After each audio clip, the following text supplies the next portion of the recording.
Okay, hello everyone. Today I'm going to set a little extension activity that any of you can do, particularly if you've finished the last task. This is a great activity for practicing something I think a lot of us are struggling with, which is our very gradual transition from either tones or from colours. If you've been struggling with your blending and your gradual change, this is a really great activity to do.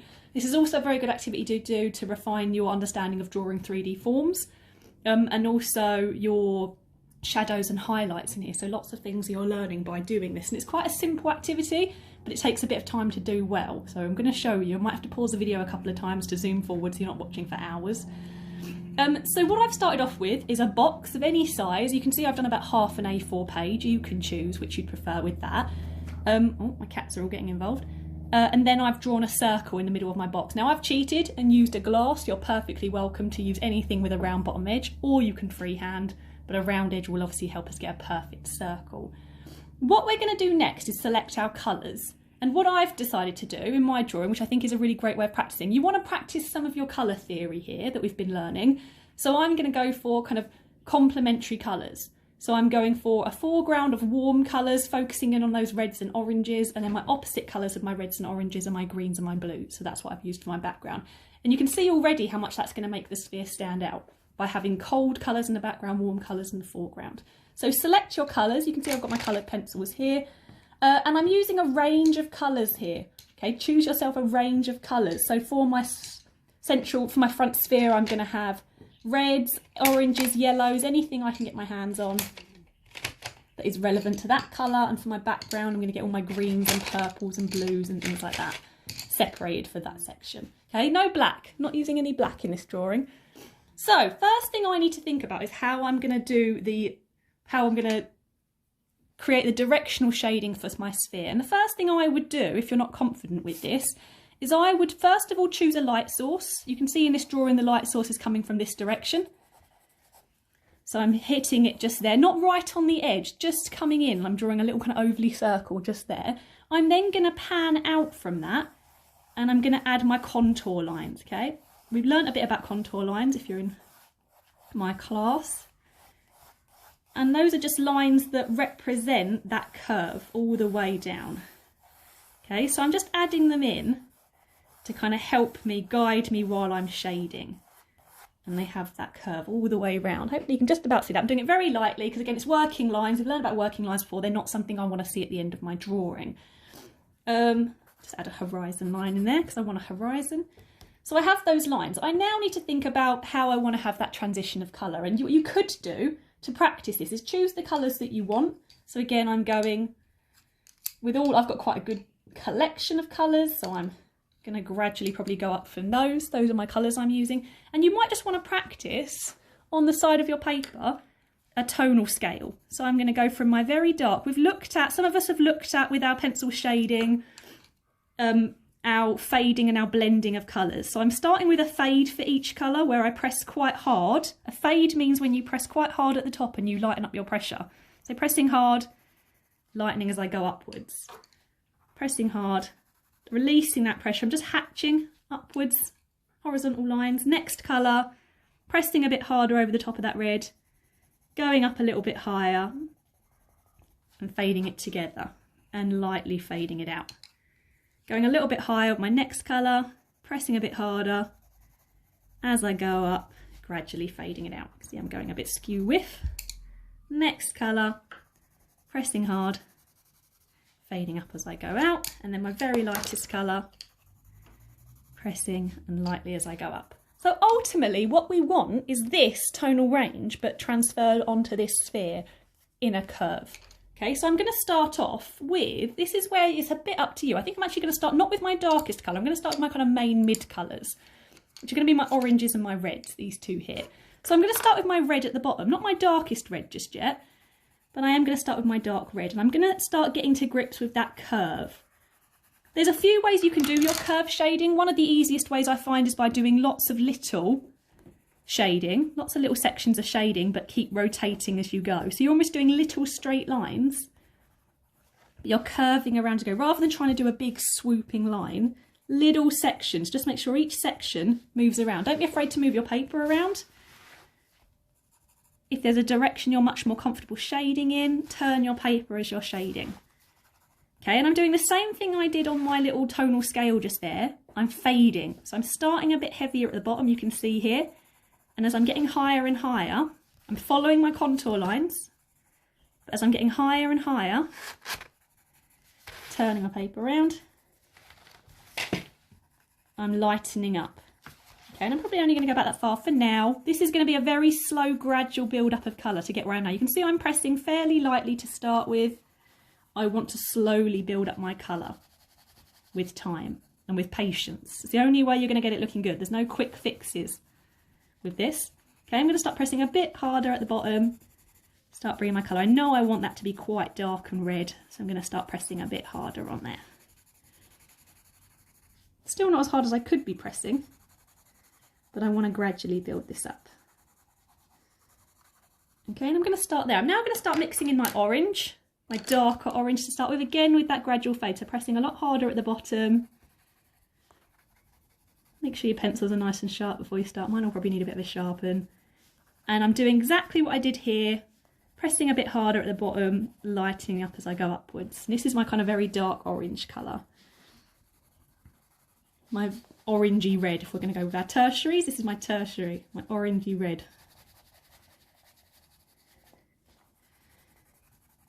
Okay, and gradually fading up. It's really important that it's very soft and light around those edges, so I can't see a definite area where the next colour starts. You don't want to see a sudden transition of colours. You want to blend them all in.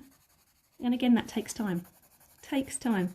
Again, turning my paper around. Now, as we start getting to our lighter tones, it's important to know that because our light source there isn't right on the edge, you want to kind of start getting your slightly darker tones around that back corner. You don't just want to finish at the top. Okay, go around that light source, around that circle. There we go, graduating up, and I'm going to go to my yellow. Start mixing in my yellow down here, a bit lower down. Again, rotating all of my shading.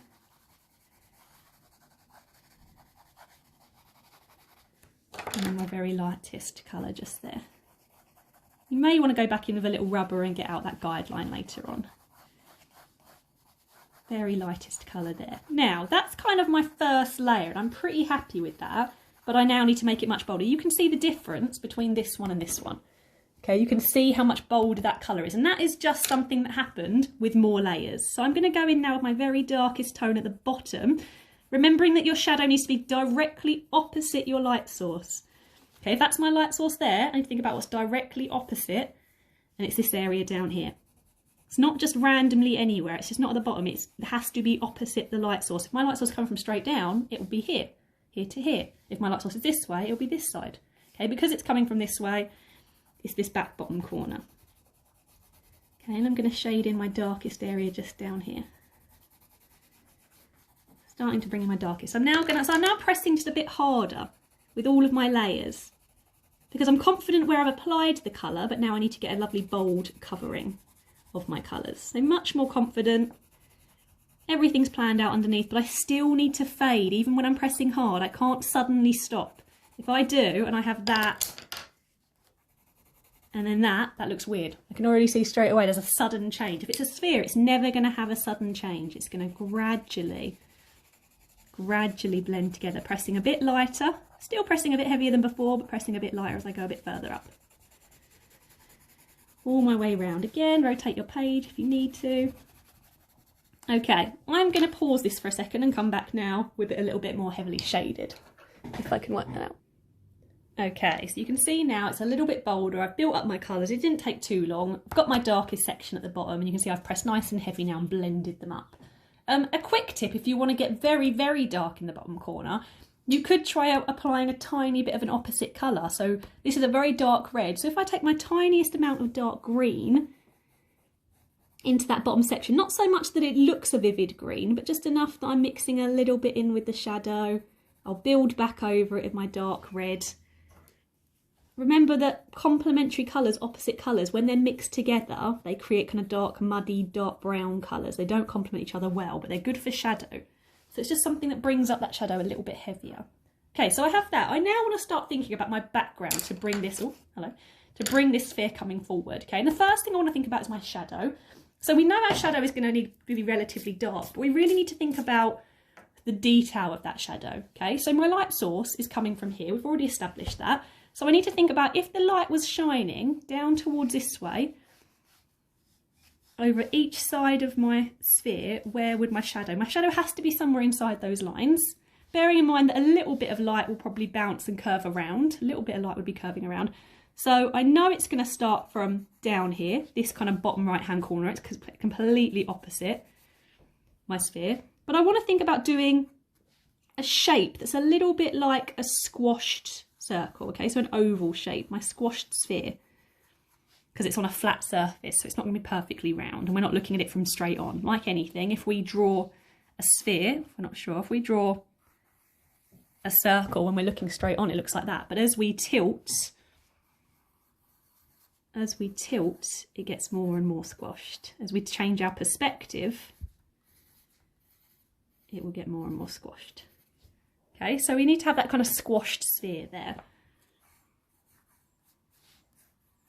Okay, just curving in.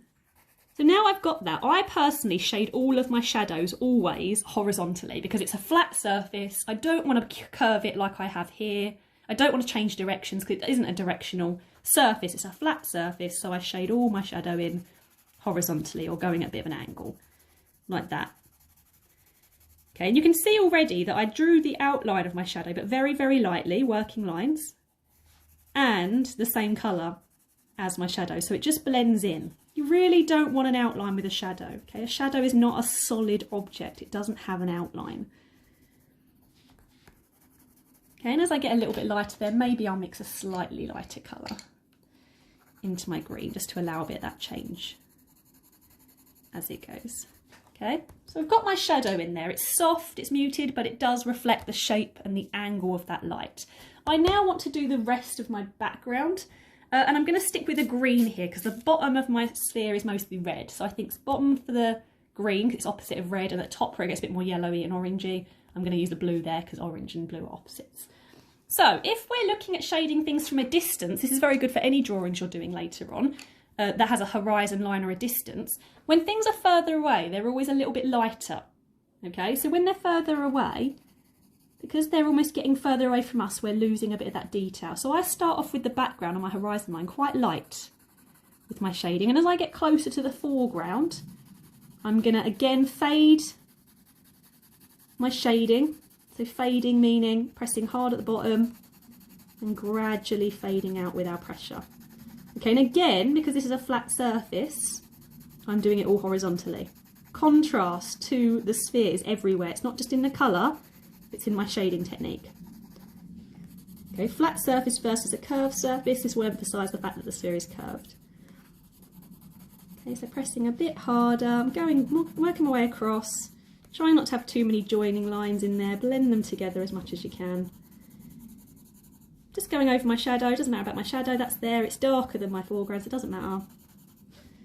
And that should blend in. Don't be afraid to do a bit of cross hatching as long as you're sticking in with those tones that fade.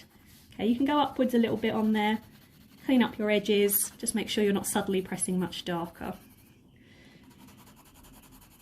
Okay, now I'm going to press a little bit heavier, again building up my layers. That's the only way we're going to get nice soft coverage, filling up all those gaps. Pressing a bit harder, use the edge of the pencil to get a wider surface area while you're shading. Don't panic if you go over the lines a little bit, not the end of the world.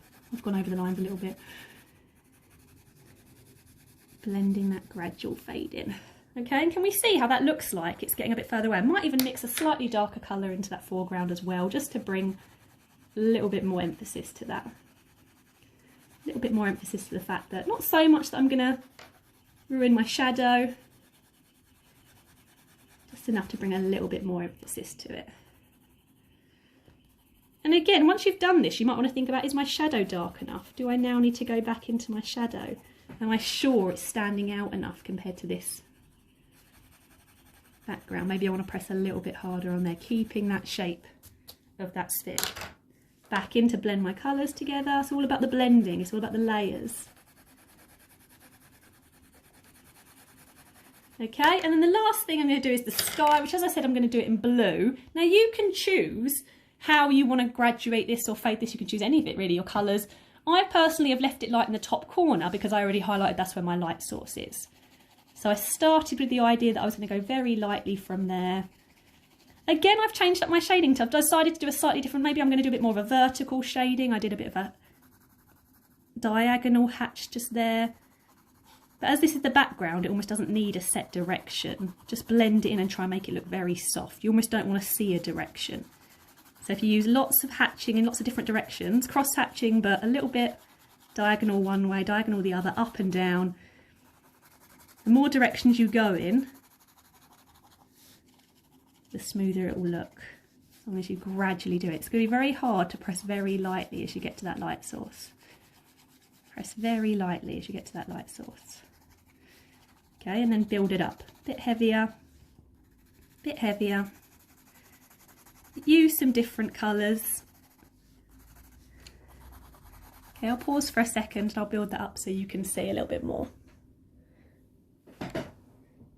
Okay, I've added a bit more shading to my sky. I've gone a little bit heavier around the outside, the back of my sphere just here, and I've started mixing in some tiny bits of very dark blue / purple, because as we get into the yellow here, opposite colour, a little bit of purple, and that just brings the sphere forward.